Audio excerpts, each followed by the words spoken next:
It's a strangely quiet scene at Oppenheimer Park today. Dozens of tents remain, though many of the campers still here say they're leaving tonight. But not everyone is expected to go quietly. Camper Renee Carroll says she thinks there will be holdouts. I think they're going to stay. I think they're going to stay and fight it. Verna Benson of the Salvation Army agrees. She says while most will leave, she thinks some of the hardcore drug users will try and stay. There are some that are going to be steadfast, mostly because I know they're using, and I've seen guys with crystal meth, heroin, and other drugs. Those are the ones that are going to stand hard. Campers have until 10 p.m. tonight to clear the park. Simon Little, Evolution 1079 News. We now go live to Simon on the line. Simon, what are the police saying about this? Yeah, so Kyle, the sad news is that a body was found in the park today. And what the police are telling us is that in a tent at about 11 a.m. this morning, a 69-year-old man was found dead. And now they're not telling us a lot about it. We don't know who he is or how he died, but they are saying that there were no signs of violence, and they're not considering the death suspicious, Kyle. And what else do we know at this time? Well, I talked to one man down at the park who was living in the park, and he knew the gentleman. He said he was an old-timer who'd given up his home to come down and live in the park and support the campers.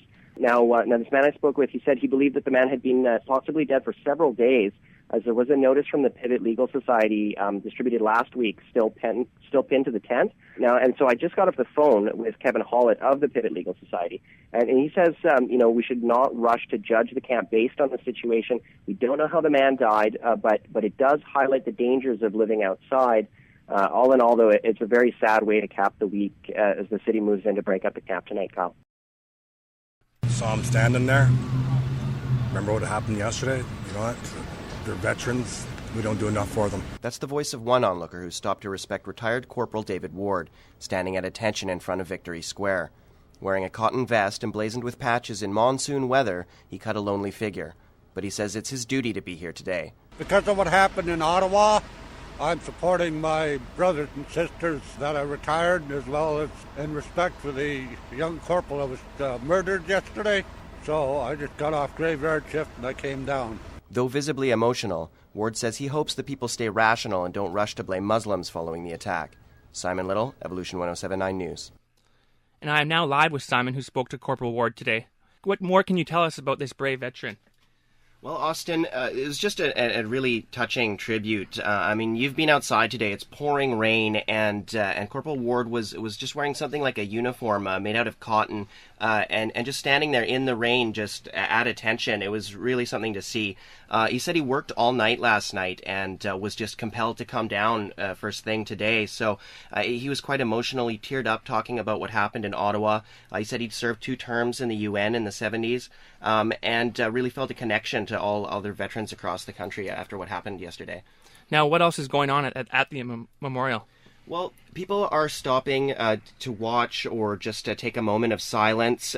Several bundles of flowers were laid at the bottom, and I saw somebody come and set some down while I was there. There's a teddy bear there and things like that. I have no doubt that this memorial is going to continue to grow throughout the day, Austin. Parliamentarians remained locked down in the House of Commons well into the dark hours as police worked to discover if there was a second shooter in today's attack. Vancouver MP Joyce Murray says she was in a locked room for over 5 hours. She says MPs stayed calm today and that their biggest concern was for the others in the building. I would say grounded, but concerned, not for our own safety. We'd been ushered out of the line of fire, as it were, and we had no idea whether it was one person or more. And my concern was who's down there in the line of fire, and my God, I hope no one else is hurt. The lockdown of Parliament was lifted around 8:30 Eastern Time, but it's still unclear whether the investigation is over. Simon Little, Evolution 1079 News. Good afternoon, I'm Simon Little with your Evolution News to 2.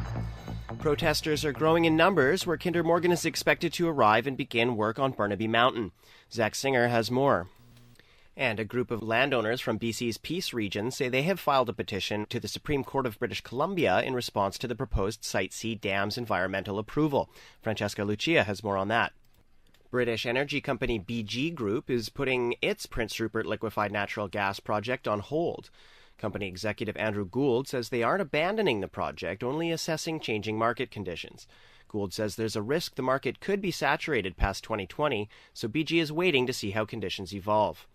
A Crown prosecutor in an Okanagan teen sexting case says 3 teenage boys traded nude pictures of girls like hockey cards.